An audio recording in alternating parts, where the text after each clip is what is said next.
शाम का समय था।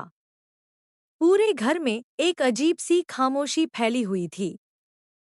सूरज को कई दिनों से महसूस हो रहा था कि ईशा उससे कुछ छिपा रही है। पहले उसे लगा कि शायद यह उसका वहम है, लेकिन धीरे धीरे छोटी छोटी बातें उसके मन में सवाल पैदा करने लगी। ईशा का बार बार किसी अनजान नंबर पर बात करना, अचानक कमरे से बाहर चले जाना और हर बात को मुस्कुराकर टाल देना सूरज को बेचैन कर रहा था। एक दिन सूरज ने तय किया कि अब वह सच जाने बिना नहीं रहेगा। उसने किसी पर भरोसा करने के बजाय खुद ही सच्चाई तक पहुंचने का फैसला किया। उसी रात उसे ईशा की अलमारी में एक पुरानी डायरी मिली।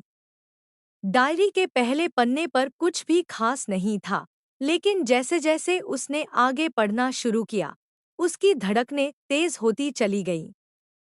उसमें कई ऐसे नाम और तारीखें लिखी थी जिनके बारे में उसने कभी नहीं सुना था। सूरज पूरी रात सो नहीं पाया। उसके मन में एक ही सवाल घूम रहा था, क्या ईशा ने उससे कोई बड़ा राज छिपाया है? अगली सुबह उसने ईशा से सीधे सवाल किया, लेकिन ईशा ने सिर्फ इतना कहा कि सही समय आने पर सब कुछ बता देगी। यही जवाब सूरज के शक को और गहरा कर गया।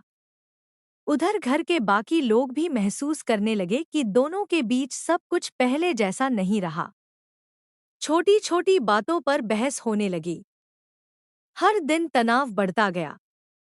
तभी अचानक एक अनजान व्यक्ति घर के दरवाजे पर आया। उसने सूरज को एक लिफाफा दिया और बिना कुछ कहे वहां से चला गया। लिफाफे के अंदर कुछ तस्वीरें और एक छोटा सा पत्र था। तस्वीरों को देखकर सूरज हैरान रह गया। पहली नजर में सब कुछ गलत लग रहा था, लेकिन उसने जल्दबाजी में कोई फैसला नहीं लिया। उसने सोचा कि हर तस्वीर की सच्चाई जानना जरूरी है। सूरज ने चुपचाप उस अनजान व्यक्ति का पता लगाने की कोशिश शुरू कर दी। कई दिनों की तलाश के बाद उसे पता चला कि कोई तीसरा इंसान जानबूझकर उसके और ईशा के रिश्ते को तोड़ना चाहता है। लेकिन वह कौन था और उसकी दुश्मनी की वजह क्या थी, यह अब भी एक रहस्य बना हुआ था। इसी बीच ईशा ने भी महसूस किया कि अब सच छिपाना रिश्ते को और कमजोर करेगा। उसने सूरज से मिलने का फैसला किया। दोनों एक पुराने मंदिर में मिले। वहां ईशा ने कहा कि जो कुछ दिखाई दे रहा है, पूरी सच्चाई उससे बिल्कुल अलग है। उसने बताया कि वह पिछले कई महीनों से एक ऐसे राज की रक्षा कर रही थी, जो अगर समय से पहले सामने आ जाता तो